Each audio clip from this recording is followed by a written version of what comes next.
Bonjour à tous nos frères et sœurs en Christ. D'abord, je dois remercier le Seigneur pour cette opportunité qu'il m'ouvre, qui me donne des passages à Berne, pour donner pour apporter ma part, ma pierre aussi sur l'Église, sur ce qui se passe sur l'Église de la Nouvelle Alliance que j'ai dit. Merci beaucoup pour vous tous. Je suis le pasteur Guy Mayola, pasteur évangéliste enseignant. Je suis à Paris depuis plusieurs années et nous avons l'église qui se trouve à Noisy-le-Grand, centre d'enseignement Christ et la vie pour toutes les nations. J'ai opté l'enseignement parce que c'est quelque chose qui me passionne. Et à chaque fois que j'enseigne, je sens que je suis à l'aise là où je suis. C'est depuis plusieurs années que je viens en Suisse souvent. Et je suis parmi les gens qui ont commencé le travail ici en Suisse. Lorsque le pasteur Robinson m'a invité ici, on a fait des réunions à Lausanne. Et ça s'est bien passé depuis ce jour-là, je viens souvent ici. Et là, je suis invité par le pasteur Willy. Alors, je suis content d'être avec vous ici. Je voudrais vous parler de l'Église. L'Église, quand on voit l'Église aujourd'hui, nous avons besoin d'un vent nouveau dans l'Église vivant de Jésus-Christ. L'Église conçue par le Saint-Esprit. Mais les mots Église, Ecclesia, ce sont des gens qui sont sortis dans le monde, sont rentrés dans le royaume. Mais le plus précieux, je vais vous lire d'abord un verset. L'église que je vous parle ici, c'est l'église de la nouvelle alliance. Ce n'est pas l'église de l'ancienne alliance. L'église où les hommes et les femmes sont nés de nouveau. L'église qui est bâtie par le Saint-Esprit. L'église où le Saint-Esprit est la tête. C'est lui qui donne la parole, c'est lui qui donne la révélation, c'est lui qui conçit, qui donne la directive.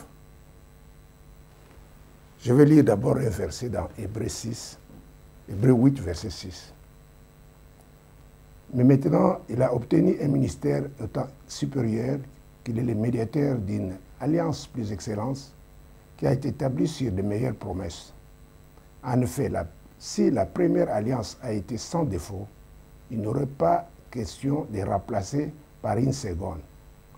C'est car cette expression d'un blâme que le Seigneur dit à Israël, « Voici les jours viennent, dit le Seigneur, où je ferai avec la maison d'Israël et la maison de Juda une alliance nouvelle. » Une alliance nouvelle. L'ancienne alliance, c'est l'Ancien Testament. La nouvelle alliance, c'est le Nouveau Testament. Le Nouveau Testament, c'est Christ qui est venu, qui est la tête de l'Église. C'est lui qui a conçu l'Église, c'est lui qui a commencé l'Église, parce que c'est lui qui est la tête de l'Église. Alors, comment l'Ancien Testament, ça s'est passé? Dans l'Ancien Testament, la première, l'Église, c'est le corps de Christ que je veux dire ici. Donc, c'est l'homme, c'est la formation de l'homme, c'est la transformation de l'homme, son corps, son âme et son esprit. Dieu nous a créés pour être de l'Église. Il nous a créés par sa parole, pour être de l'Église, pour fonctionner, pour travailler, pour bâtir la terre, pour transformer les gens. Donc l'homme sur la terre, il a la responsabilité de planter. Je vais lire ces versets-là parce que ça me manque souvent, ça me saute aux yeux. À la responsabilité dans le livre de Genèse 2, verset 15 à 17. L'Éternel Dieu prit l'homme et le plaça dans le jardin d'Éden pour cultiver et pour garder. L'Éternel Dieu donna cet ordre à l'homme. tu ne pourras manger tous les arbres du jardin, mais tu ne mangeras pas l'arbre de connaissance du bien et du mal, car les jours où tu en mangeras, tu mourras. Voilà là où Dieu a commencé à dire d'abord à l'homme de bâtir cette terre, de bénir. Dieu bénit l'homme, il dit, soyez féconds, multipliez, remplacez la terre, assujettir, dominer sur les poissons, la mer, sur les oiseaux du ciel et sur tout animal qui se met sur la terre. Ça, c'était l'homme. L'esprit de l'homme était dans l'homme. L'esprit de Dieu était dans l'homme. Dieu créa l'homme pour cultiver et pour garder la terre. Ça, c'est la première église que Dieu a commencé. Donc, je dis que l'église, c'est le corps de l'homme, c'est le corps du Christ. Dieu créa l'homme et la femme.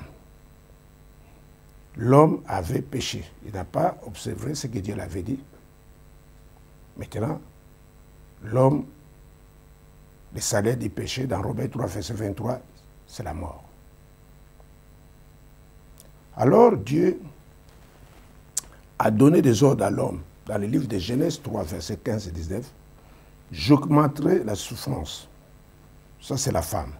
Il dit à l'homme, c'est par le sueur de ton visage que tu travailleras. Donc, quand on voit toutes ces choses, Dieu toujours amène l'homme de façon à travailler. Parce que la terre, c'était pour travailler. Dieu avait créé, mais il fallait que l'homme continue l'œuvre que Dieu a créée sur la terre, il devait travailler. Dommage, l'homme n'a pas fait ce que Dieu l'avait dit. Et qu'est-ce qui s'est passé?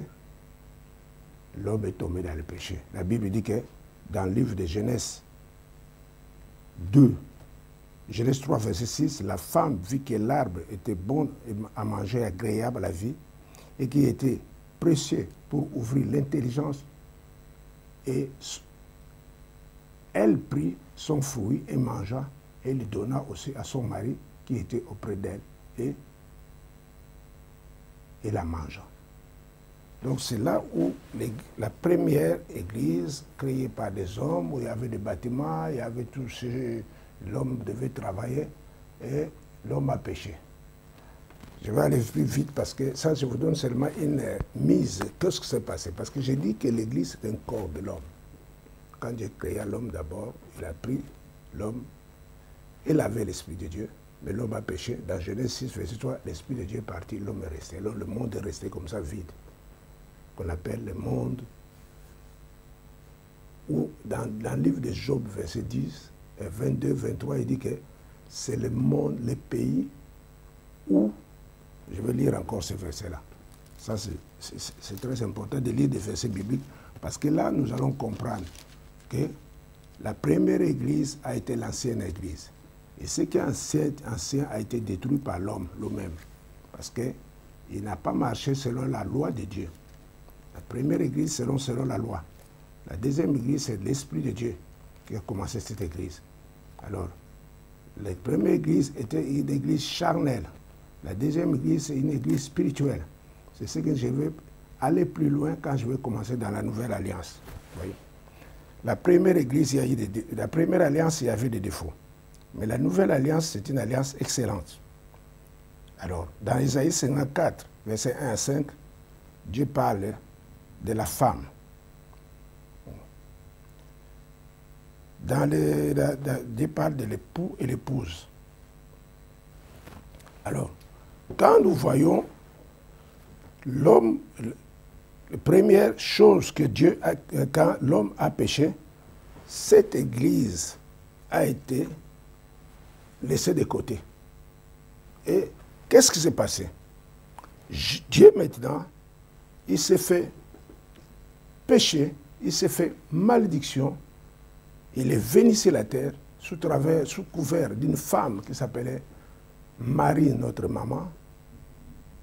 Et qu'est-ce qui s'est passé? La Bible dit, lisons un peu dans Luc 1, nous allons voir ce qui s'est passé. Luc 1, verset 23. C'est ça la révélation de la nouvelle alliance, de la femme qui est devenue, qui a été nettoyée par le sang de Jésus, qui a été devenir une femme qui a connu, qui a reçu Jésus, parce que la Bible dit que Marie trouva grâce. Or, la grâce et la loi était dans Moïse, mais la grâce et la vérité est venue par Jésus-Christ.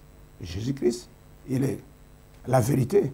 Donc, c'est la préparation de Christ qui est venu sur la terre pour bâtir son Église.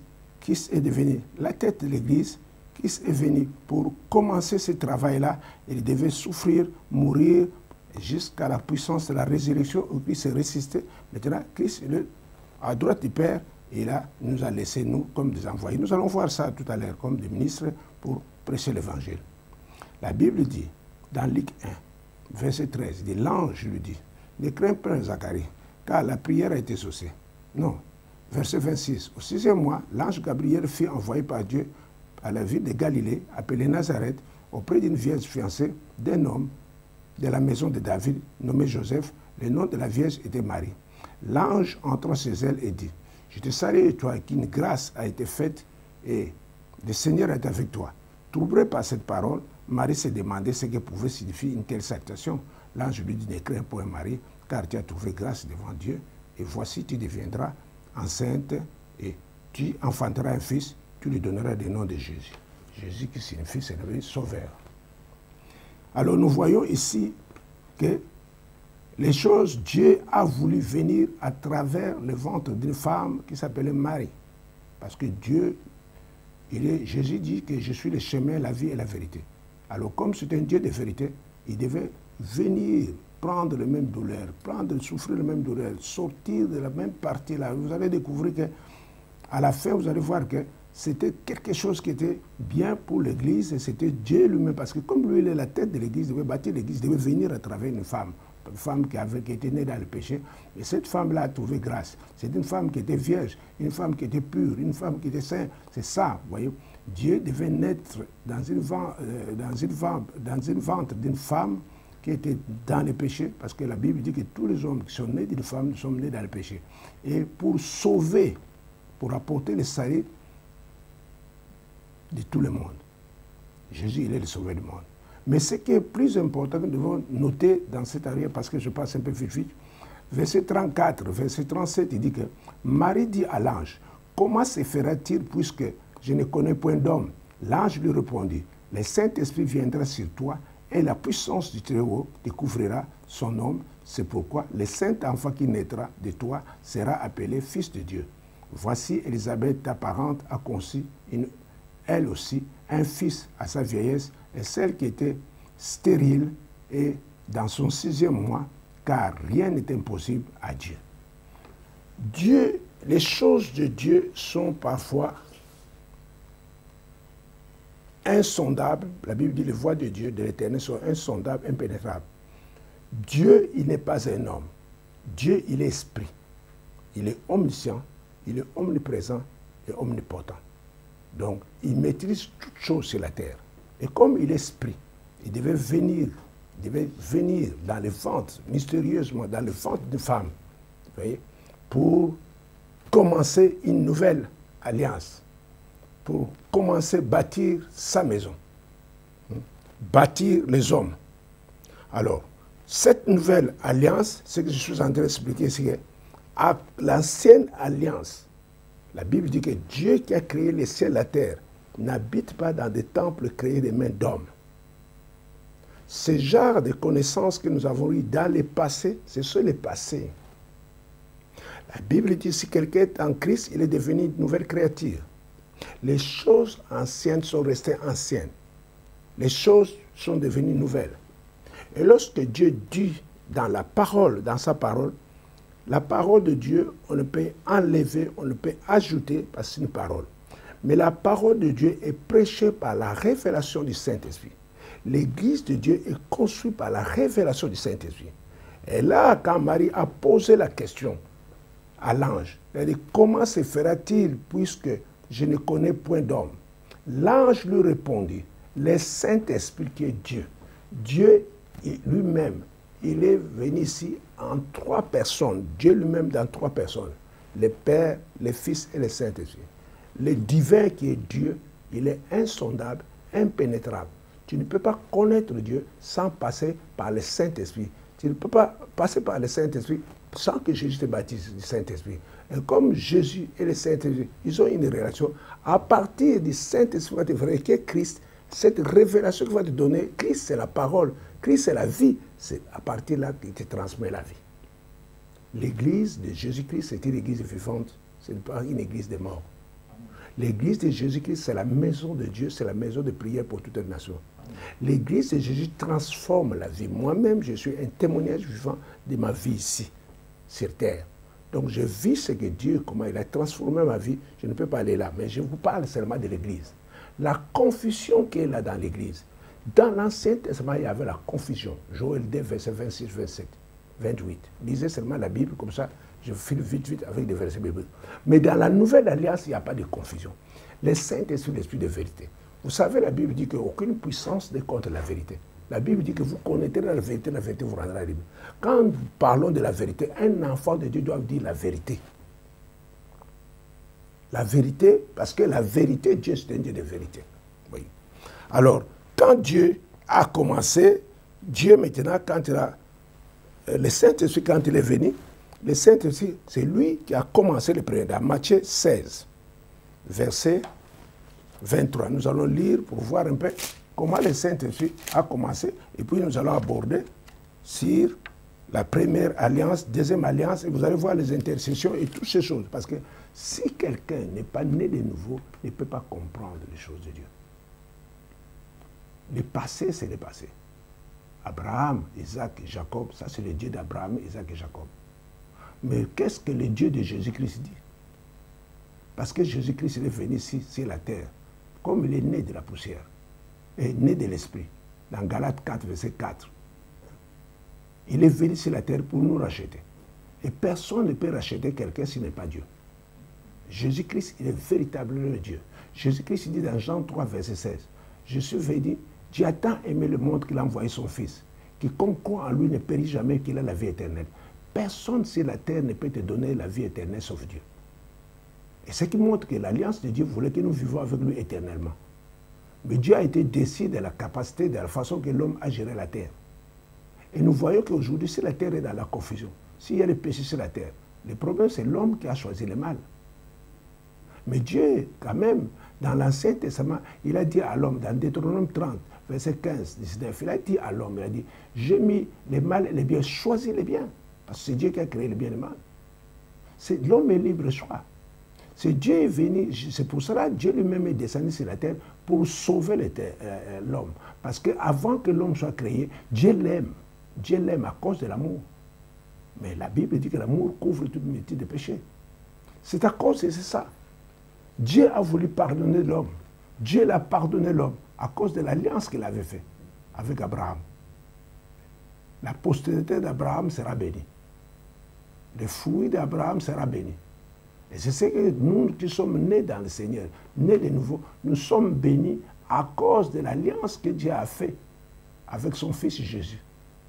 Lorsqu'on accepte Jésus comme notre Seigneur Sauveur, nous sommes déjà bénis. On n'a pas besoin de chercher la bénédiction. Mais le problème qu'il y a, comme un enfant qui est né, ils doivent apprendre la parole de Dieu, à manger la nourriture spirituelle, c'est que Jésus est venu. Vous allez voir que Jésus est venu, il n'était pas seulement un homme comme lui, mais comme tout le monde.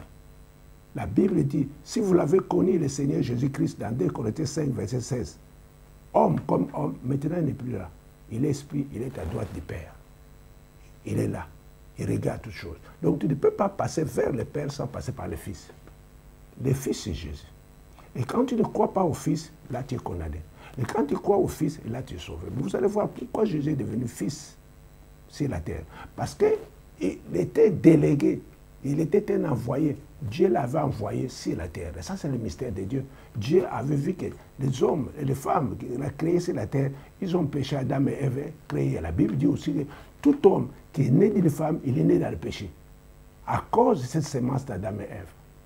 Adam et Ève, ils ont désobéi à ce que Dieu les a dit de ne pas manger l'arbre de connaissance du bien et du mal. Ils ont mangé la connaissance du bien et du mal. Alors Dieu maintenant est venu changer cette malédiction. Dieu est venu maintenant vivre dans le corps de l'homme pour enlever, guérir. C'est pour ça que je dis que la parole de Dieu, elle a la santé, elle guérit, elle crée, elle délivre, elle fait des choses extraordinaires. Mais cette parole venant du Saint-Esprit. Le Saint-Esprit, c'est la troisième personne de Dieu. Dieu le Père, le Fils et le Saint-Esprit. Dieu le Père, il est divin, personne ne peut le voir. Dieu le Fils, il est la parole, et la parole est venue. Jean 1, verset 1. Dieu le Fils, il est l'Esprit de Dieu qui a la force, la puissance pour travailler ensemble avec la parole pour donner la vie à l'homme.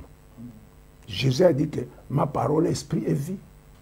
Ça se voit clair, que la parole de Dieu, quand on mélange l'Esprit de Dieu, plus la parole de Dieu qui est la lettre, le logos que vous voyez, plus l'Esprit qui est avec la révélation qui est en toi. C'est pour cela, chaque cas, Jésus a reçu cette parole. Il a dit dans Matthieu 11, verset 25, Père, je te loue d'avoir caché ces choses aux petits enfants et d'avoir révélé ces choses à nous. Vous voyez que Dieu a caché ces choses aux sages intelligents de ce monde et d'avoir révélé ces choses aux petits enfants. C'est des enfants qui parlent, c'est des enfants qui sont nés de nouveau. Quand un enfant naît de nouveau, il doit chercher à voir la révélation parce que Dieu travaille dans la révélation.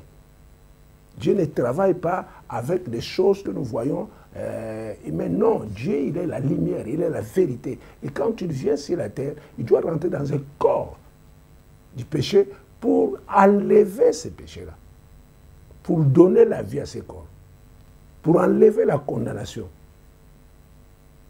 La Bible dit que ceux qui sont reçus Jésus-Christ n'ont plus de condamnation. Les choses anciennes sont restées anciennes. Plus de condamnation en Jésus-Christ. Jésus est venu pour le salut des âmes, Jésus est venu pour nous sauver, Jésus est venu pour nous rendre agréables devant Dieu. Nous sommes comme une épouse sans tache. Et c'est là. Alors, quand maintenant je parle des relations que nous avons entre l'époux et époux, dans Éphésiens 5, verset 32, je vais dire ça. Parce que les gens, d'abord, je parle d'abord dans Matthieu 9. Comment les Juifs ont posé cette question à Jésus concernant l'époux? Parce que ici, on parle de l'époux. Pourquoi? Parce qu'il y a une connexion qui s'est passée entre Jésus. C'est là où Jésus est venu pour nous épouser. Vous voyez? Alors les disciples de Jean vinrent auprès de Jésus et dirent, pourquoi nous les pharisiens gênons-nous depuis que les disciples ne gênent point? Jésus leur répondit, les amis de l'époux peuvent-ils s'affliger pendant que l'époux est avec eux? Les jours viendront où l'époux leur sera enlevé, alors ils gêneront. Personne ne peut mettre une pièce de drap neuf à un vieil habit, car il emporterait une partie de l'habit. Et la déchirure sera pure. On ne met non plus de vin nouveau dans une vieille outre. Le vin se répand et les outres sont perdues, mais on met des vins nouveaux dans des outres neuves et les vins et les outres se conservent. Voyez? Donc Jésus parle maintenant de cette communion-là, de ce mariage, parce que l'Esprit de Dieu devait venir en nous et nous changer. C'est l'Esprit de Dieu qui devait nous changer. L'Esprit de Dieu, quand il vient en nous, c'est lui qui peut nous révéler la parole de Dieu. La Bible, comme ça, c'est un livre un peu qui est comme la lettre. Si tu n'as pas les yeux ouverts de l'Esprit, tu ne peux pas comprendre. Regardez même les jours les jours des gens qui cherchaient Jésus sur les chemins de maïs. Qu'est-ce que Jésus leur a dit? La femme est venue le voir. Les femmes ont joué un rôle très important pendant que Jésus-Christ était sur la terre. Parce que dans l'Ancien Testament, on condamnait les femmes. Dans l'Ancien Testament, on l'appelait les femmes. Dans l'Ancien Testament, il y avait tout. Et on faisait même l'adultère que Dieu avait dit, les hommes commettaient l'adultère comme il faut.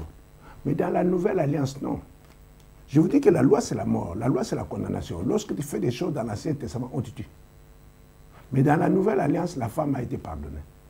Dans la Nouvelle Alliance, la femme est devenue une nouvelle créature. Dans la Nouvelle Alliance, la femme même a parfumé Jésus. Oui. Dans la Nouvelle Alliance, la Bible dit qu'en Christ, il n'y a ni homme ni femme. Genèse 3, verset 28. Oui. Il n'y a ni homme ni femme. Donc nous sommes devenus un. Donc la femme est devenue comme dans l'ancienne alliance. Et là, je voudrais vous signaler encore quelque chose qui est très important, c'est les femmes. La première femme qui a eu des problèmes, qu'on dit Adam et Ève. Mais Adam savait, ce Dieu a parlé d'abord à Adam de ne pas manger l'arbre de connaissance du bien et du mal. Adam savait que Dieu l'avait dit. Adam connaissait que c'était l'arbre. Adam avait la connaissance de Dieu. Mais qu'est-ce que Adam a fait? Adam a laissé faire. Il n'a pas enseigné sa femme. Il n'a pas parlé à sa femme. Et la Bible dit, dans Ézéchiel, je crois, Ézéchiel 22, verset 48, dit, lorsque les femmes ne sont pas enseignées, il y a des crimes dans le pays. Alors comment résoudre ce problème-là? Quand vous dites que les femmes ne doivent pas prêcher, quand vous dites que les femmes, Dieu n'a jamais interdit la parole de Dieu à la femme. Et si Dieu a dit, si Paul a dit que les femmes ne doivent pas enseigner, mais Paul sait pourquoi il a dit, mais ce n'est pas la parole de Dieu que Paul. Paul n'a jamais écrit que je dis aux femmes de ne pas prêcher la parole de Dieu, parce que la parole de Dieu, en Christ, nous sommes dans la nouvelle alliance. On n'est plus dans la loi. Dans la loi, l'homme était de l'autre côté, la femme était de l'autre côté, mais dans la nouvelle alliance, Jésus est venu faire un travail de salut dans nos vies. Jésus est venu nous unir ensemble. Sa prière était ça. Jésus, sa motivation de venir unir la terre et le ciel. Venir unir l'homme en communion avec le ciel. Jésus est venu transformer l'homme qui regarde. La Bible dit, si vous êtes mort en Christ et à mort, cherchez les choses dans le haut, là où votre vie est cachée avec Christ dans les célestes. Colossiens 3, verset 1 à 4. Alors comment se fait-il que vous pouvez mettre en doute Dieu lui-même, qui est la parole, qui donne la parole à la femme et l'homme, de ne pas prêcher, de ne pas enseigner? Alors la Bible dit que si la femme ne bâtit pas la maison, quiconque femme sage bâtit sa maison. Alors comment la femme peut avoir la sagesse? Quel genre de sagesse que vous voulez que la femme? Voilà le problème que nous avons dans l'Église aujourd'hui. Donc l'Église continue toujours à donner des enseignements de l'ancienne alliance. Mais ils ne comprennent pas que ce qui est ancien est ancien. Tant que quelqu'un est en Christ, il est devenu une nouvelle créature. Et la Bible dit que Dieu nous a donné le ministère de la réconciliation. Parce que Dieu était en Christ. Dieu, il est devenu en Christ. Dieu n'est plus dans l'Ancien Testament. Dieu, il est dans la Nouvelle Alliance. Ce qui est nouvel est nouveau. Alors c'est pour cela qu'il y a beaucoup de difficultés dans le couple. Parce qu'au fait, quand l'homme et la femme se marient, c'est la connexion, l'accomplissement de la parole de Dieu. Ils doivent prier ensemble, ils doivent méditer ensemble, ils doivent partager. Parce que l'Église commence d'abord dans votre corps. Dans votre corps, il faut savoir d'abord ce que tu dis. Et ce que tu dis de nos hommes. Dieu, on le vit dans le cœur. Dieu ne le vit pas à l'extérieur. Dieu ne le vit pas dans la Bible. Dieu le vit en esprit, en toi. J'ai écrit deux livres. Le premier livre, j'ai écrit Christ, Dieu en nous, Emmanuel. Le deuxième livre, c'est Christ en nous, l'espérance et la gloire. Le troisième livre, j'ai écrit les réalités, les clés de la réussite. Les clés infaillibles de la réussite. Pourquoi j'ai écrit ces choses? Parce que je voudrais laisser ma part de contribution à tout ce qu'on dit sur les femmes. Moi, je ne suis pas défenseur des femmes, mais je parle une partie de vérité qui a été cachée. Parce que quand on parle de la Bible, théologiquement, on ne peut pas comprendre. La théologie nous a commencé depuis des années, Et la religion nous a commencé depuis des années, nous sommes fatigués. La Bible dit que Dieu, dans les derniers temps, répandra son esprit sur toute chair. Donc, on n'a pas la monopole maintenant de dire que moi, je connais la parole du nom. Parce que la parole de Dieu doit rester dans le cœur. La Bible dit, si tu crois connaître quelque chose, tu n'as pas encore connu comme il faut le connaître. Donc, il faut effacer cette part, parce que nous sommes les sangs de Jésus. La Bible dit, à combien le sang de Jésus purifierait notre conscience des œuvres mortes? Dieu a versé son sang pour bâtir son Église. Dieu a versé son sang, il a été humilié, rejeté. Il a pris la malédiction pour transformer en bénédiction. Mais comment nous pouvons rater cette bénédiction-là? Alors nous disons que alors l'effort, le travail que Jésus-Christ est venu ici. Pourquoi Jésus-Christ est venu ici? Voilà les questions qu'on se pose.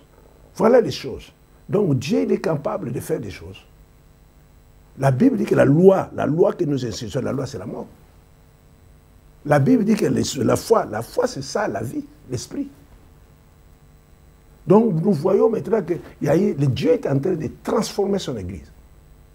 Dieu, dans mon thème ici, j'ai intitulé ceci, j'ai écrit ceci, j'ai écrit un vent nouveau dans l'Église vivante de Jésus-Christ, conçu par le Saint-Esprit. Tout arbre qui n'est pas planté par Dieu, cet arbre sera déraciné et jeté. C'est Jésus qui a dit, ce n'est pas moi. Dieu a créé le monde par la parole de Dieu. Donc ce Dieu-là, dans Hébreux 11, verset est assis, il dit qu'il est impossible à être agréable à Dieu si tu ne fais pas ce que Dieu te dit. Sans la foi, il est impossible. Et nous marchons par la foi, nous vivons par la foi, parce que la foi est venue nous délivrer. La foi est venue par Jésus-Christ. Mais la condamnation et la loi est venue dans l'Ancien Testament, par Moïse. Quand Moïse avait la loi, même les gens ont refusé, même ne faisaient pas d'appliquer par la loi. Mais Dieu nous a rendus saints. Dieu nous a séparés de ce monde. Pourquoi? Parce que lui, il a tant aimé. Quelqu'un qu'on aime beaucoup, on va le refuser? Non. Dieu a donné toute sa plénitude. La Bible dit dans Colossiens 2, verset 8 à 10, il dit que Dieu a voulu que sa divinité soit dans l'homme. Donc le Dieu que je vous prêche doit vivre en moi. L'expérience que j'ai vue, le Saint-Esprit qui a vu en moi. Le Saint-Esprit me réveille de prier. Le Saint-Esprit me dit d'intercéder. Le Saint-Esprit me dit, parce que l'Esprit de Dieu vit en moi. L'apôtre Paul dit que celui qui est en moi est plus grand que celui dans le monde. Quand on a posé la question à Jésus, Jésus, où est le Père? Qu'est-ce que Jésus a dit? Le Père qui est en moi, c'est lui. Et si vous croyez en moi, vous ferez de grandes choses, plus grandes que ce que je fais sur la terre. Voyez? Dieu doit vivre dans ton cœur. La parole de Dieu doit être écrite dans le cœur. Dans le psaume 119, verset 11, le psalmiste dit ceci: je serre ta parole dans mon cœur afin de ne pas pécher. Le problème, c'est le cœur de l'homme. Le cœur de l'homme est tortueux. Le cœur de l'homme est méchant. Voyez? Et Dieu veut un autre cœur. Dieu veut enlever ce cœur de pierre pour mettre le cœur de l'esprit. Un cœur de chair où il y a l'esprit de Dieu marche. Dieu veut que la parole de Dieu vive en toi, parce que lorsque Jésus il est venu sur la terre, dans Ésaïe 11, verset 2, qu'est-ce que Jésus avait? Jésus avait 7 esprits qui travaillaient avec dans son cœur. L'esprit de connaissance, l'esprit de qualité de Dieu. Je ne peux pas citer tout, il faut lire la Bible. Je veux que chacun de nous voit ce que nous disons dans la Bible. Alors c'est pour cela que Dieu a voulu, non. La première maison que Dieu a bâtie, c'est la maison de prière pour toute les nations. Marc 11, verset 17. Une femme qui entretient bien sa maison, un homme qui entretient sa maison doit être une maison de prière, une maison d'intercession. Dieu nous a établis pour que nous soyons intercesseurs, pour garder l'onction. Quand nous avons l'onction, quand le Saint-Esprit habite en nous, Romains 8, verset 26 dit qu'il intercède, nous ne savons pas ce que nous prions, mais l'Esprit de Dieu nous aide à intercéder. Nous soupirons. Nous avons des douleurs d'enfantement, nous avons des gémissements en nous. Et l'intercession, c'est une domaine qui est très importante. Parce que, pourquoi? Parce que la femme, Galates 4, verset 19, l'apôtre Paul dit que je prouve le douleur d'enfantement afin que Christ soit formé en moi. Pourquoi? Parce que la femme devant Dieu est considérée comme l'épouse de Jésus-Christ. Jésus-Christ est venu époux. Alors il se prépare maintenant pour venir enlever son épouse. C'est nous l'Église. C'est les hommes et les femmes qui sont remplis du Saint-Esprit. Nous devons expérimenter la manière d'être, de conduire l'Église selon le Saint-Esprit. C'est-à-dire, je vais parler tout à l'heure des dons, des enseignements sur le Saint-Esprit. Dieu nous a équipés avec les dons spirituels. Dieu nous a équipés avec les dons de grâce, c'est-à-dire le ministère, les dons de grâce. Voyez? Donc Dieu nous a donné toutes ces choses-là pour le perfectionnement des saints en vue de l'œuvre du ministère. Je ne rentre pas là, mais les premières choses que Dieu cherche dans Ézéchiel 22, verset 30, des intercesseurs, des hommes qui intercèdent, des hommes qui éprouvent le douleur d'enfantement. Dieu, il est esprit. Dieu, il est au ciel. Mais son esprit mouve au travers de nous. Dieu n'a pas un corps, son corps, c'est nous. Et nous sommes devenus les temples de Dieu. Nous sommes devenus le corps de Christ. Lorsque nous mangeons la Sainte Seine, nous montrons à Dieu que nous aimons la parole de Dieu. Lorsque nous buvons le vin, nous buvons cette vin-là, vin doux. C'est-à-dire, nous disons à Dieu que nous sommes d'accord avec tout. C'est l'alliance. Nous parlons, nous rappelons toujours à Dieu. Regarde l'alliance que tu as commis. Nous sommes dans l'alliance. Lorsque nous commettons le péché enlève, le péché est enlevé parce que le sang de Jésus nous a enlevés. Si mon peuple, la Bible dit que dans 2 Chroniques 7, verset 18, si mon peuple, si qui invoque mon nom, s'humilie, cherche ma face, je l'exaucerai. Délaisse ces mauvaises choses, je l'exaucerai, je guérirai le pays. Voyez? Donc c'est nous qui sommes, nous devons travailler spirituellement dans des choses de Dieu. Nous devons inventer pour gagner des autres. À quoi sert de gagner le monde entier et de perdre ton âme? D'abord l'âme. La vie de Dieu, ça commence à soi-même. Voyez? C'est par là que nous devenons des vases d'honneur de Dieu. Alors, quand nous continuons toujours, nous voyons toujours que nous, l'homme est fait, l'homme et la femme est fait pour qu'ils soient ensemble, pour l'intéresser, pour gagner les autres. L'homme et la femme est unis pour la procréation, pour faire des enfants, fécondation, toutes ces choses. L'homme doit travailler une femme. L'homme, c'est comme la source, il est le chef de la famille. La femme, il a la ressource, c'est l'aide qu'ils doivent recevoir. Quand la femme, l'homme, ça ne va pas, la femme peut l'aider, l'homme, vice-versa. Donc, nous sommes nés à vivre une nouveauté de vie. Nous sommes nés à une nouvelle naissance qui est différente des autres. C'est-à-dire, on voit la transformation dans nos vies. Quand Jésus parle dans le livre d'Éphésiens 5, verset 23, il dit ceci que Jésus viendra, il est le chef de l'église, il viendra, cette église, l'épouse, il va venir prendre son église. Il parle seulement que lorsque l'homme sur la terre, ils doivent manger la parole de Dieu. En mangeant la parole de Dieu purifie, nettoie, enlève ce qui est mauvais, enlève tous ces pensées qu'elle a, et ça sort, et comme ça il va venir. Lorsque Jésus est venu sur la terre, il a pris le corps d'une femme, non? La femme Marie. Marie, elle est née dans le péché. Mais Jésus, l'ange a dit quoi? Tu as reçu grâce. Voyez? Et toi aussi, lorsque Jésus vient à toi, la Bible lui donne le don de la grâce. La grâce de Dieu, source de salut, doit se manifester dans sa vie. Donc c'est le même processus que Dieu a utilisé pour Marie, c'est le même processus que Dieu utilise pour moi, c'est le même processus que nous, les hommes de Dieu, nous devons utiliser pour aider l'Église de Jésus-Christ d'aller plus loin. Alléluia. L'Église qui n'a pas de Saint-Esprit, qui n'est pas lavée par le sang de Jésus, purifiée, cette Église est souillée, c'est pour ça qu'il y a beaucoup de choses. L'Église est conduite par le Saint-Esprit. Voyez, le monde ne connaît pas le Saint-Esprit, mais l'Esprit de Dieu que vous connaissez, ça va aider les autres parce que c'est le Saint-Esprit qui nous enseigne. Lorsque nous lisons le Saint-Esprit, vous allez voir qu'il donne des enseignements les plus sûrs pour nettoyer le corps. Parce que nous sommes nés dans le péché. Tout homme qui est né d'une femme, il est né dans le péché. Et j'ai dit dans mon deuxième livre sur Christ à nous, j'ai parlé de l'infini, le Dieu de l'infini. J'ai parlé de la sémence. La première sémence était corruptible. C'est pour cela que quand nous portons cette sémence, les gens du monde sont faciles à corrompre. Mais la deuxième sémence, c'est la sémence incorruptible, c'est que nous vivons Jésus-Christ qui est à nous. Jésus-Christ a sémé quelque chose à nous, qui est la parole. Cette parole qui nous a donné la vie. Au travers de cette parole, en tout cas, je ne peux pas renoncer à la parole. Parce que la parole me donne la vie. La parole me donne la santé. La parole me dit lampe dans ma vie. La parole me conduit. Quand j'ai quelque chose, la parole me reprend. Cette parole doit être écrite dans mon cœur, au fond de mon cœur. Maintenant, j'ouvre encore une parenthèse. Deuxième partie, c'est ce que je parle, parce que je suis un peu rapide pour des choses que vous allez maîtriser avec des versets bibliques. Deuxième partie, comment bâtir une église? Je vous ai dit que l'église, c'est un corps, c'est ton corps d'abord. Moi, je vois plus, la vérité, c'est ça. L'église, c'est ton corps. Comment avoir une transformation dans le corps? Vous savez, quand un enfant est né, il faut le nettoyer. Et la Bible dit, dans Jean 15, verset 3, Jésus dit que vous êtes purs à cause de ma parole. D'abord, la vie, ça commence d'abord à nous-mêmes, les prédicateurs. Nous devons marcher avec la vérité. Et la Bible dit que si les gens nous transmettent cette vérité, qui est le Saint-Esprit, la vérité rendra les gens libres. Donc, la vérité lui-même délivre les gens. Vous connaissez la vérité vous rendra libre. La Bible dit que le corps du Christ, dans Actes 4, dans Matthieu 16, verset 15 à 19, Acte 2, verset 1 à 4, des versets que je cite d'abord, Acte 1, verset 1 à 8, Acte 13, verset 1 à 5. Quand tu regardes dans 1 Corinthiens 3, verset 23, il dit que Jésus parle que tout est en vous. Dieu, quand il est venu sur la terre, première chose, il a voulu que toute la plénitude du Saint-Esprit habite en lui. Il a voulu que lui-même, qui est esprit, habite en nous. Il a voulu que toute la plénitude de Dieu habite en nous.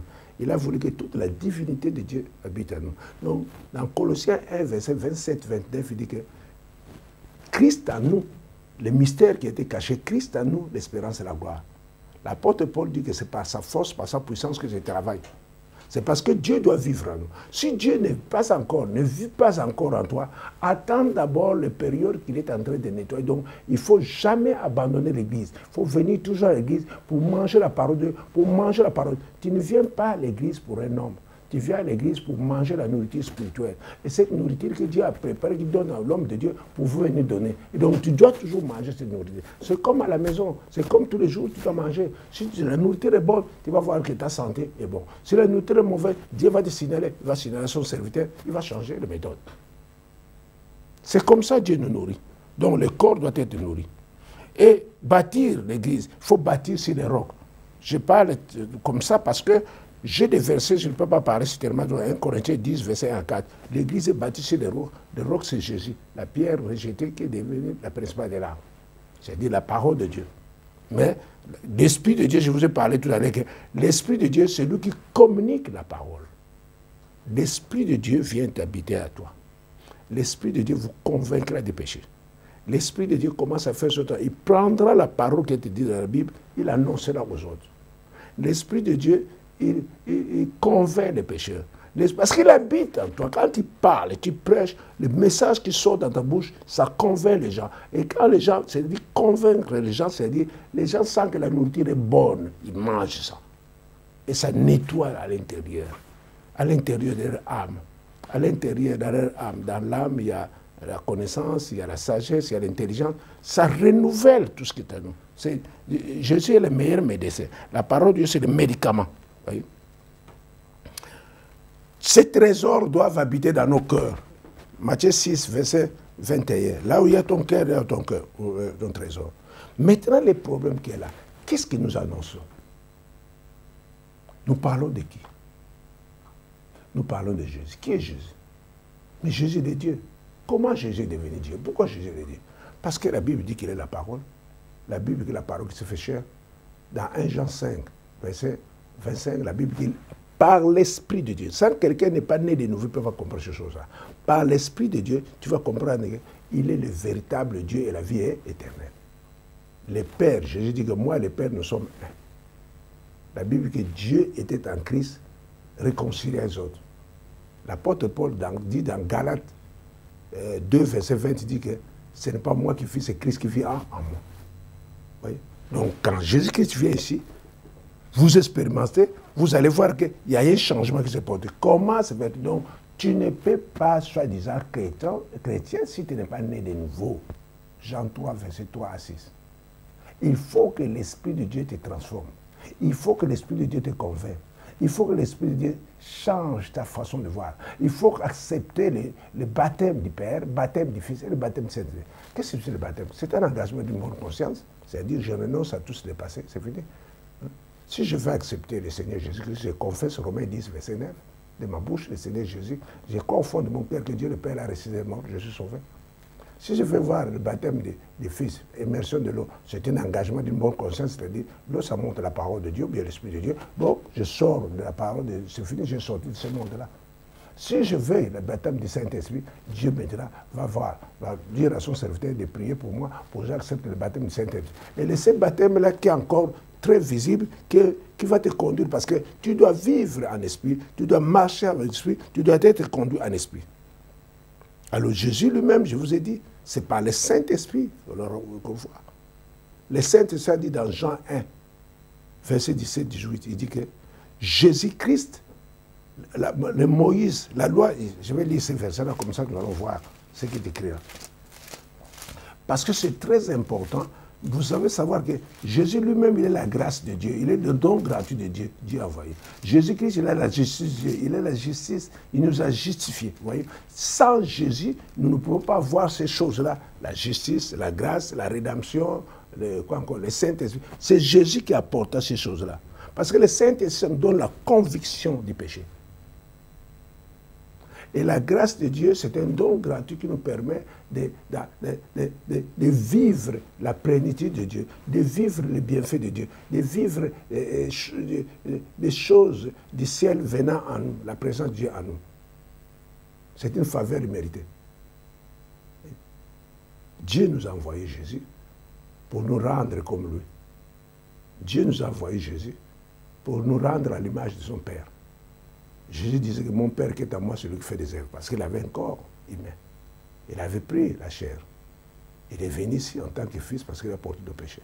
Après qu'il a gagné cette victoire de la rédemption, de la résurrection, c'est là où Dieu maintenant l'a élevé, il est devenu à droite du Père, il est retourné là où il était.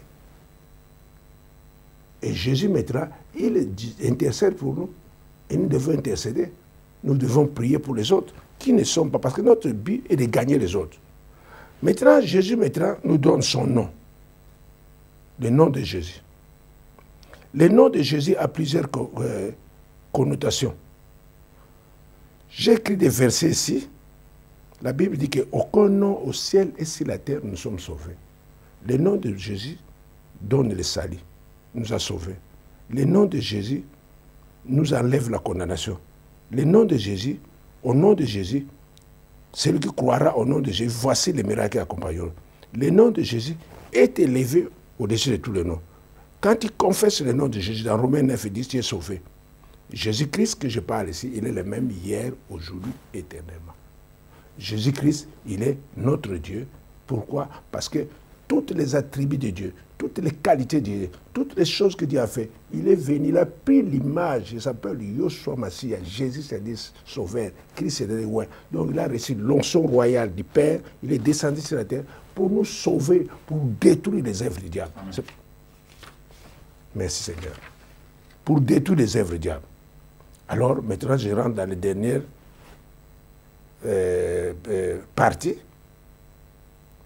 Quand les choses arrivent, les secrets du Seigneur, c'est la prière. Maintenant, je vais vous parler un peu comment bâtir une église. 1 Corinthiens 3, verset 10, je vais lire comme ça. Parce qu'il y a la doctrine qui est très importante. Allez, je vais vous parler aussi de la doctrine de Christ. Parce que c'est très important, quand on commence à faire des choses de Dieu, il faut savoir, Dieu a créé toutes choses pour un but. Vous voyez? La Bible dit que remettez vos projets à Dieu et les œuvres s'accompliront. Bâtir une église, comment? Je te dis que l'église, c'est une maison de prière. En tant qu'homme et femme, il faut que, dans Galates 4, verset 19, il dit que Paul dit que j'éprouve les douleurs d'enfantement afin que Christ soit formé à moi. Donc, moi-même, j'ai reçu une formation du Saint-Esprit dans la prière. Parce que pour avoir les douleurs d'enfantement, il faut être une femme, un homme de prière. Si tu ne pries pas, comment tu vas savoir ces choses? La chair, comme ça, on a essayé de bâtir des églises dans la chair. Dans l'Ancien Testament, on a construit des tabernacles, toujours des problèmes. Les gens ne connaissent pas, sont dans l'ignorance. Regardez les erreurs que nous avons reçues dans la religion. Regardez les erreurs que nous avons reçues dans les dominations. Maintenant, Dieu dit dans les derniers temps, je répandrai mon esprit. Pas de dénomination, pas de choses. Dieu porte un réveil dans les églises. Toi qui dors, réveille-toi. Dieu veut que chacun de nous réveille un sursaut spirituel. Dieu veut que toute la terre sera remplie de la connaissance de Dieu. Alors Dieu dit, selon la grâce que Dieu, Paul dit, selon la grâce que Dieu a donnée, j'ai posé le fondement comme un sage architecte et un autre bâti dessus. Mais que chacun prenne garde de la manière dont il bâtit dessus. Car personne ne peut poser un autre fondement que celui qui a été posé, savoir Christ. Il y a du savoir, il y a la connaissance. Paul dit dans Philippiens 2, verset 13, je crois, jusqu'à 14, il dit que, suite, verset 9 jusqu'à 14, il dit que suite à l'excellence connaissance de Christ, je renonce à ce que j'ai fait. Donc pour renoncer les choses que tu as, il faut que tu arrives à connaître, à être révélé de Christ. Paul lui-même, dans Galates 1, verset 14-15, Dieu l'a révélé Christ. Paul lui-même, dans le chemin de Maïs, il a rencontré Jésus, Jésus l'a révélé des choses. Mais moi, si je vous parle comme ça, c'est parce que j'ai parle des révélations de Dieu. Il faut demander que Dieu te révèle. Invoque-moi, je te répondrai, je te montrerai des choses cachées. Dieu toujours se cache. Pourquoi? Parce que ce sont des hommes qui ont écrit. Les hommes là, on ne sait pas si c'était né de nouveau. Mais Dieu maintenant révèle sa parole par le Saint-Esprit. Parce que l'esprit de vérité, je vous dis qu'au départ, quand Dieu créait le monde a été dans le tombeau, a été dans la confusion. Maintenant, Dieu a dit, bon, mon peuple ne sera pas dans la confusion, je vais envoyer le Saint-Esprit, la vérité sur ce qui s'est passé. Si quelqu'un bâtit sur les fondements, car le jour il fera connaître, parce qu'il se révélera dans le feu, et le feu éprouvera ce que l'œuvre de chacun. Si l'œuvre bâtie par quelqu'un, si le fondement subsiste, il recevra une récompense. Si l'œuvre quelqu'un est consumée, il perdra sa récompense. Pour lui, il sera sauvé, mais comme au travers le feu. Ne savez-vous pas que vous êtes le temple du Saint-Esprit et l'Esprit de Dieu habite en vous? Si quelqu'un détruit le temple de Dieu, Dieu le détruira, car le temple de Dieu est saint et ce que vous êtes, vous êtes. Mon corps, c'est le temple du Saint-Esprit.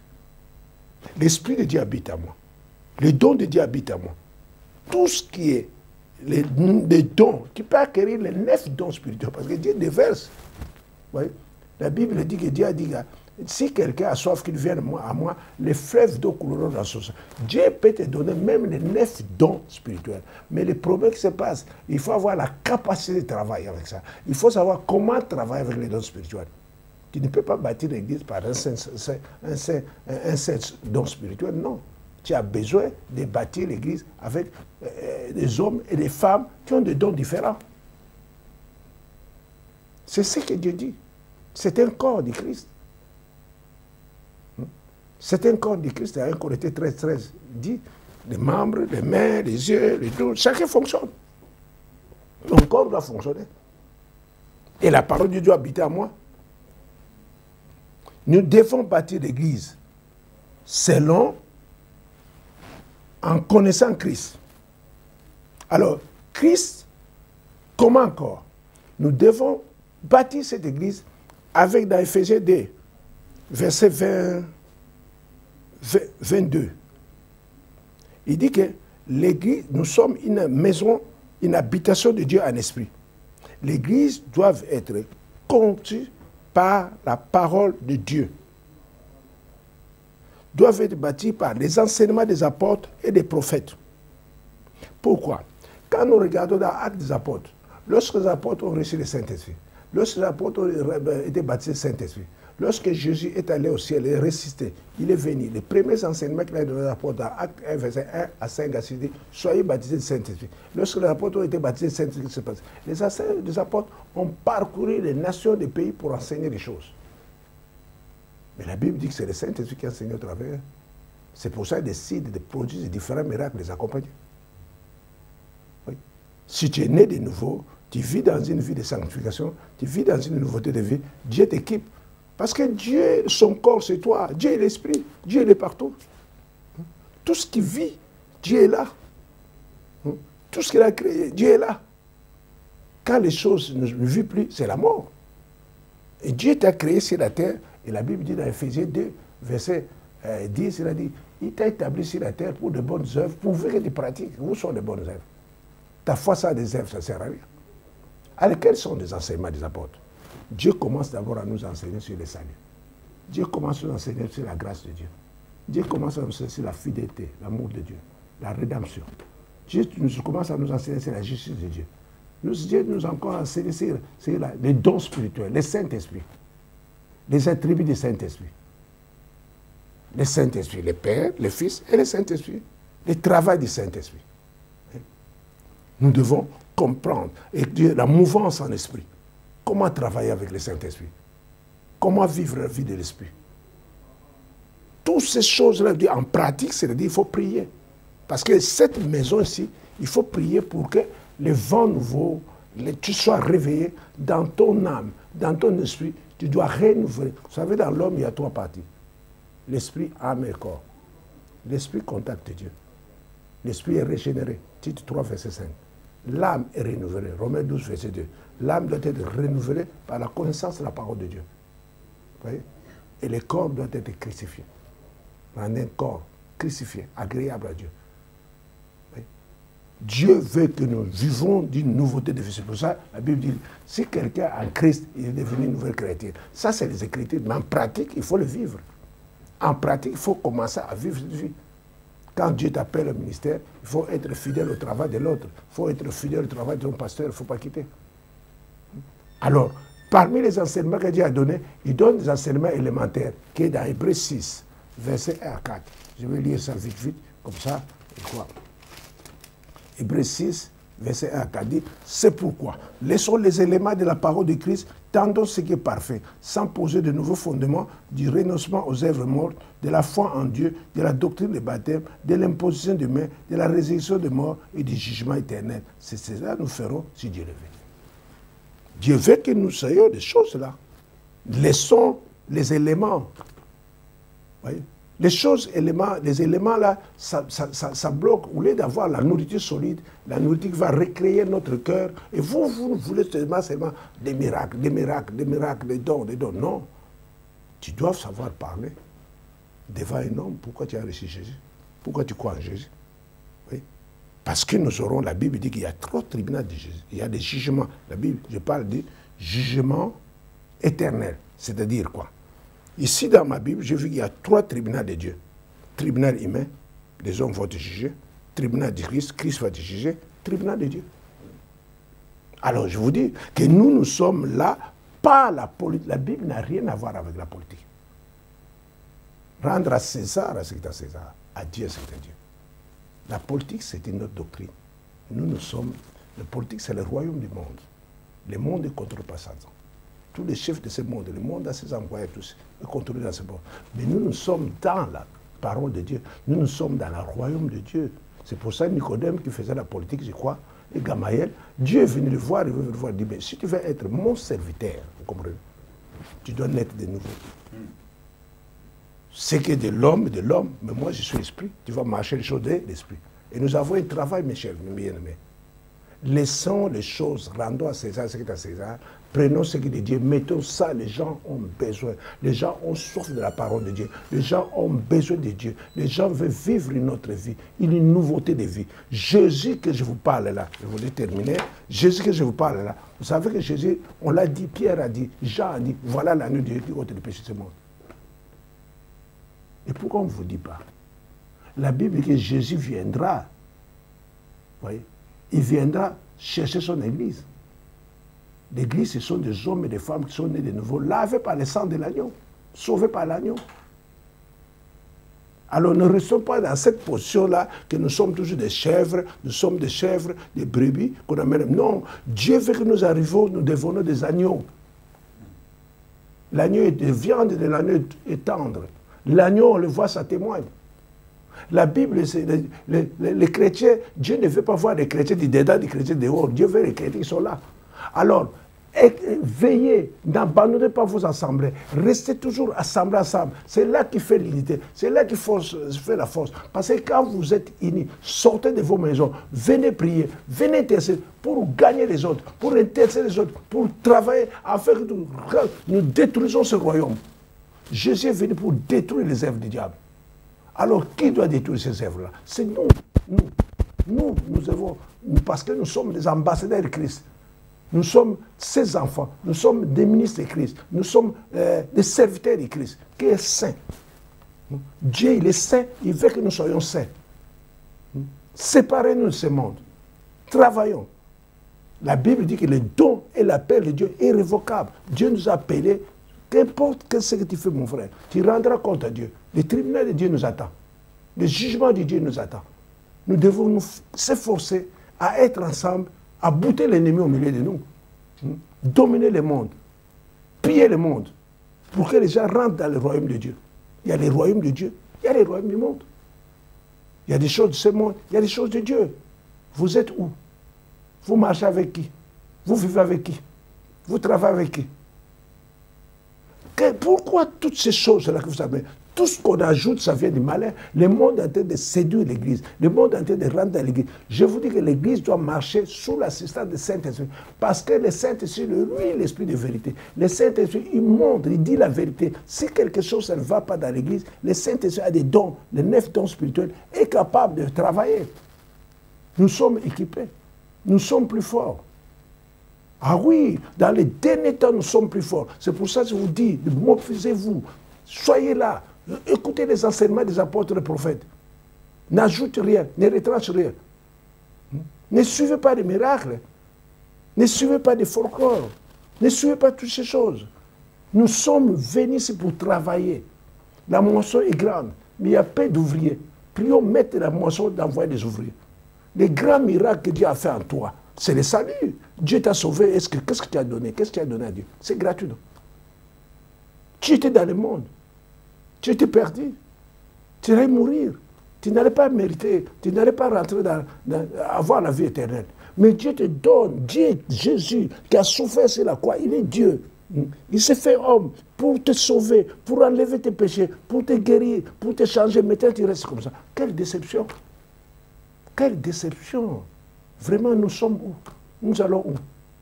Mais bien aimé, Dieu jugera la terre. Je vous ai parlé des 3 tribunaux. Le tribunal humain, le tribunal du Christ et le tribunal de Dieu. C'est écrit dans la Bible. Mais bien aimé, je vous dis, nous sommes des passages sur la terre. Tout ce que nous voyons sur la terre, c'est que vanité et vanité.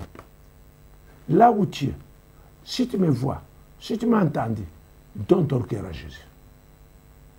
Cherche et repens-toi. Repens-toi parce que le monde nous fait. Vous savez, le monde ne nous donnera rien. Dans le monde, il n'y a que le bien et le mal. Il te donne là, demain enlève. Mais s'il nous donne des choses que tu vois, la Bible dit les choses que nous voyons, ce sont des choses passagères, ça va passer. Mais les choses que nous ne voyons pas, ce sont des choses éternelles. Vous voyez? Vaut mieux d'aller là où il y a l'éternité pour découvrir ce que Dieu a caché pour toi, au lieu de vivre sur la terre. La Bible dit que tous ces gens qui ont travaillé pour le Seigneur, quand ils vont mourir, les œuvres les suivront. Jésus a promis dans Jean 14, verset 4, il dit, que votre cœur ne se trouble pas, croyez en moi, croyez en Dieu. Il y a plusieurs maisons dans le domaine de mon Père. Quand je viendrai, je vous prendrai, je vous mettrai là où je êtes. Vous voyez? Nous avons une promesse de Dieu. Nous, c'est fini comme l'apôtre Paul a dit. L'apôtre Paul a bien dit dans Acte 20, il a dit quelque chose qui est très important, qui me marque, qui me touche souvent quand je lis la Bible, dans Acte 20, avant qu'il parle. Et Jésus a dit quelque chose qui est très important. Je lui ai dit, femme, voilà ton fils. Fils, voilà ta mère. La maman, c'est l'église. Hein? C'est la maman qui t'enfante. L'église doit enfanter. J'aime l'église qui prie. J'aime l'église qui enfante. J'aime l'église qui accouche. Moi, l'église qui forme. Voyez? Cette église, c'est ce que Jésus veut. Pas de tapage, dit-il, pas de blablabla, dit-il, pas de choses, dit non. Parce qu'on n'a pas le temps, sinon j'allais vous partager sur la prière. Il y a d'autres qui ne savent pas prier. Une prière sans la parole, c'est l'abomination. Une prière, prenez ce que Dieu a dit, rappelle-le, c'est tout. Ésaïe 41, verset 21, rappelle même moi après dans ça. Mais si tu ne connais pas la Bible, comment tu vas dire à Dieu? Tu vas dire à Dieu, Dieu donne-moi une femme. Mais non, Dieu ne peut pas donner. Hein? Nos bénédictions s'attardent parce que nous sommes tellement orgueilleux, nous sommes corrompus et nous voyons tout ce que nous voyons, c'est de l'or. Non. Les ciels et la terre passeront, mais la parole de Dieu ne passera jamais, je vous dis, mes bien-aimés. Nous sommes encore là. Tu ne peux pas dire que je n'ai jamais entendu cette parole. Tu as entendu cette parole, marcher. L'Église est commencée par Jésus-Christ lui-même. Le Saint-Esprit est venu dans la vie de Marie, et Marie a reçu la grâce et ça. Et Marie comme toi aussi, comme moi. Vous voyez? Alors vous ne pouvez pas prier l'Église catholique qui dit Marie, Marie, Marie, Marie. Non, c'est la reine du ciel. Jérémie 7, verset 17. C'est la reine du ciel. Ce sont des esprits partout à gauche à droite qui trompent les gens. L'esprit religieux nous a condamnés chez nous en Afrique. Regardez comment les religions. Les autres ont évolué beaucoup. Nous, la religion, qu'est-ce que nous a apporté? L'apôtre Paul qui était religieux, il a laissé ces choses-là. Pourquoi? Paul, lui qui prêche l'évangile, il va à Athènes. Il va à Acte 17, verset 23-24. C'est écrit quelque part, ce Dieu inconnu. Voilà. La religion ne connaît pas Dieu. Alors pourquoi chercher, être toujours, oh c'est ma tradition. Mais Dieu ne fait pas toutes ces traditions. Même moi, ma tradition, je ne peux pas aller voir toutes ces fétiches que mes parents faisaient parce que c'est la tradition, mes parents. Mais c'est quoi ça? Dieu n'est pas dans la tradition. Dieu, il est vivant. Dieu, il vit dans l'homme. Dieu vit en l'homme. Comme tu manges la nourriture, Dieu, il est comme ça. Dieu doit vivre en nous. Christ en moi, c'est l'espérance de la gloire. Mes bien-aimés, merci beaucoup pour l'opportunité que vous avez donnée de parler de Christ. Merci encore. Je vais rentrer à Paris, mais je vous souhaite toujours de s'interroger chacun de vous. Pose-toi la question, si aujourd'hui je meurs, j'irai où? Alors que le temps c'est maintenant, vous n'êtes pas encore mort. Alors, prions avec moi pour le salut de ton âme. Dis avec moi, dis Seigneur Jésus-Christ, je crois à ton nom. La Bible dit, si je confesse de ma bouche le Seigneur Jésus, je crois au fond de mon cœur que Dieu le Père a ressuscité les morts, je suis sauvé. en coin du cœur qu'on parvient au salut. Père, je te remercie. J'ai pris pour ces enfants, Seigneur Jésus. La Bible dit que tu es le même hier, aujourd'hui, éternellement. Je crois par la foi que tout ce qui ont écouté ces choses, qui est ta parole, saisis chacun d'eux. Comme j'ai reçu des témoignages de ces frères-là, je parlais des témoignages et il entendait parler.